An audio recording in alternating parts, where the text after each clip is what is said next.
Hai teman-teman, kami dari kelompok 1, mata kuliah pengembangan kurikulum. Kali ini kami akan menyampaikan sistem pendidikan di Indonesia. Setiap negara memiliki sistem pendidikan masing-masing. Sistem pendidikan yang digunakan di Indonesia adalah sistem pendidikan nasional. Sistem pendidikan di Indonesia diatur dalam Undang-Undang Nomor 20 Tahun 2003 mengenai Sistem Pendidikan Nasional. Sistem pendidikan nasional adalah keseluruhan komponen pendidikan yang saling terkait secara terpadu untuk mencapai tujuan pendidikan nasional berdasarkan Pancasila dan Undang-Undang Dasar 1945. Fungsi pendidikan nasional: mengembangkan kemampuan dan membentuk watak serta peradaban bangsa yang bermartabat dalam rangka mencerdaskan kehidupan bangsa. Tujuan pendidikan nasional: berkembangnya potensi peserta didik agar menjadi manusia yang beriman dan bertakwa kepada Tuhan Yang Maha Esa, berakhlak mulia, sehat, berilmu, cakap kreatif, mandiri, dan menjadi warga negara yang demokratis dan bertanggung jawab. Jenis pendidikan, diantaranya pendidikan umum, pendidikan kejuruan, pendidikan profesi, pendidikan vokasi, pendidikan keagamaan, dan pendidikan khusus. Jalur yang ditempuh dalam pendidikan yaitu pendidikan formal dan informal. Jenjang pendidikannya yaitu pendidikan dasar, pendidikan menengah, dan pendidikan tinggi. Pendidikan umum yaitu pendidikan dasar dan menengah yang mengutamakan perluasan pengetahuan untuk melanjutkan pendidikan ke jenjang yang lebih tinggi. Pendidikan kejuruan yaitu pendidikan menengah yang mempersiapkan peserta didik untuk bekerja dalam bidang tertentu. Pendidikan akademik yaitu pendidikan tinggi, program sarjana dan pasca sarjana yang diarahkan terutama kepada penguasaan disiplin ilmu pengetahuan tertentu. Pendidikan profesi yaitu pendidikan setelah program sarjana yang mempersiapkan peserta didik untuk memiliki pekerjaan dan keahlian khusus. Pendidikan vokasi yaitu pendidikan tinggi yang mempersiapkan peserta didik untuk memiliki pekerjaan dengan keahlian terapan tertentu. Pendidikan keagamaan yaitu pendidikan yang menuntut penguasaan pengetahuan tentang ajaran agama dan atau menjadi ahli ilmu agama. Pendidikan khusus yaitu pendidikan untuk peserta didik yang memiliki kecerdasan luar biasa dan diselenggarakan secara inklusif atau pendidikan khusus. Indonesia dijalankan oleh pemerintah dan swasta. Indonesia ada sekitar 170.000 sekolah dasar, 40.000 sekolah menengah pertama, dan 26.000 sekolah menengah atas. 84% sekolah tersebut di bawah naungan Kementerian Pendidikan, dan 16% sisanya berada di bawah naungan Kementerian Agama. Baru-baru ini pemerintah merencanakan sistem zonasi pada siswa yang ingin mendaftar sekolah ke jenjang yang lebih tinggi. Kebijakan tersebut ternyata menimbulkan pro dan kontra di masyarakat. Banyak yang setuju dengan keputusan tersebut, namun tak sedikit pula yang menolaknya.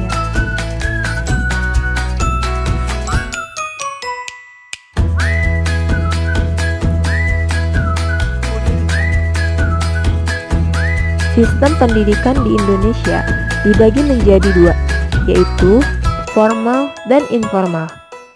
Pendidikan utama seperti sekolah dasar, pendidikan kedua yaitu SMP dan SMA, dan pendidikan yang lebih tinggi yaitu universitas dan lembaga.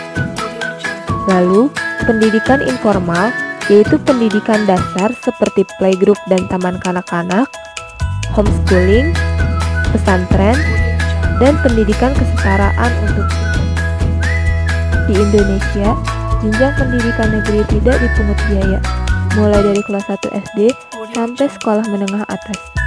Diadakannya wajib belajar 12 tahun sesuai Instrumen Presiden Nomor 7 Tahun 2014. Namun, tidak dipungkiri, masih banyak biaya lain yang harus dikeluarkan oleh orang tua siswa dan masih kurang meratanya kebijakan tersebut.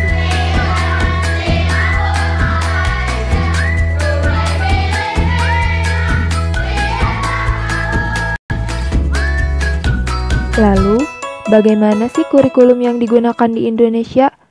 Yuk, mari kita bahas.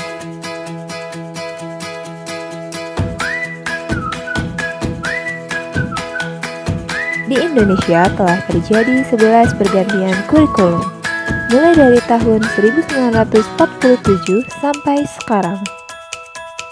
Kurikulum pertama di Indonesia adalah kurikulum 1947, dikenal dengan istilah Clear Plan, yang menekankan pada pendidikan karakter. Kedua, kurikulum 1955, lebih dikenal dengan rencana pelajaran terurai, yang merupakan pengembangan kurikulum sebelumnya.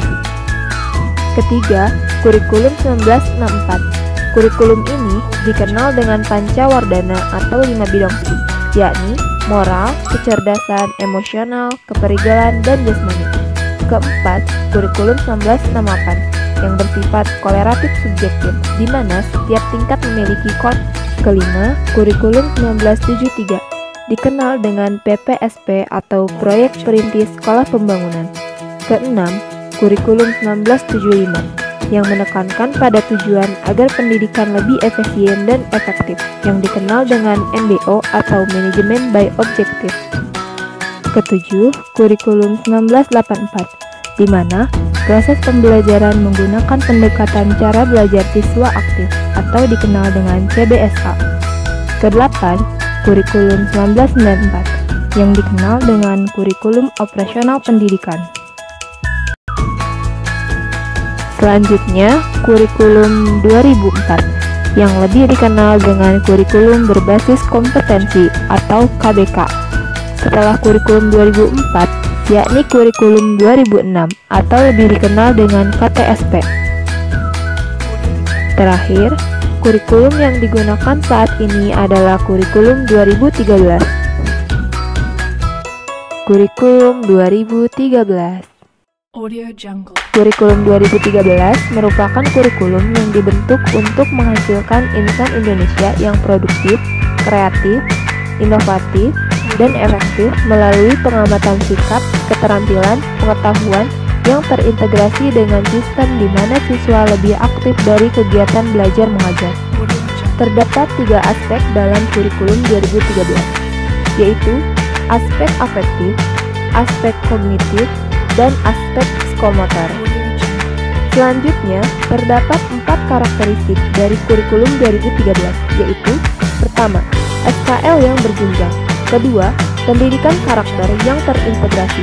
Ketiga, mengakomodasi semua aliran filsafat. Keempat, mengembangkan kemampuan menalar, mengkomunikasikan, dan mencipta. Metode yang digunakan pada kurikulum 2013.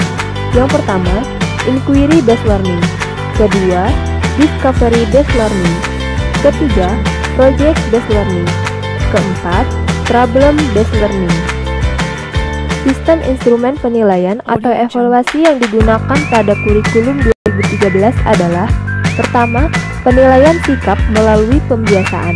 Kedua, penilaian pengetahuan melalui tes tulis dan tes lisan. Ketiga, penilaian keterampilan melalui praktik, karya, dan proyek. Proses pembelajaran pada kurikulum 2013 adalah secara tematik, di mana setiap pembelajaran terintegrasi dan tidak ada pemisahan atau terpadu. Setelah mengetahui sistem dan kurikulum saat ini, apakah kalian tahu siapa Menteri Pendidikan Indonesia saat ini? Benar sekali, Menteri Pendidikan dan Kebudayaan di Indonesia saat ini adalah Pak Nadiem Makarim.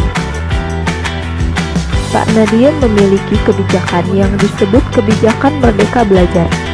4 pokok kebijakan tersebut mengenai USBN, UN, RPP, dan sistem zonasi.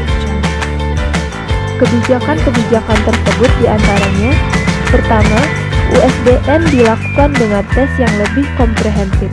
Kedua, UN ditiadakan. Ketiga, penyederhanaan RPP dengan memangkas beberapa komponen. Keempat, sistem zonasi yang akan lebih walaupun masih banyak yang harus diperbaiki dari kebijakan, sistem, maupun peraturan, pendidikan sangatlah penting pengaruhnya terhadap suatu bangsa. Tanpa adanya pendidikan, bangsa tersebut akan tertinggal dari bangsa yang lain. Maka, Pendidikan di Indonesia harus diperbaiki, baik dari segi sistem pendidikan maupun sarana prasarana. Perubahan kurikulum dari waktu ke waktu yang disesuaikan dengan keadaan pendidikan sekarang pun merupakan upaya pendidikan di Indonesia agar bangsa Indonesia lebih baik dan dapat mengimbangi negara lain.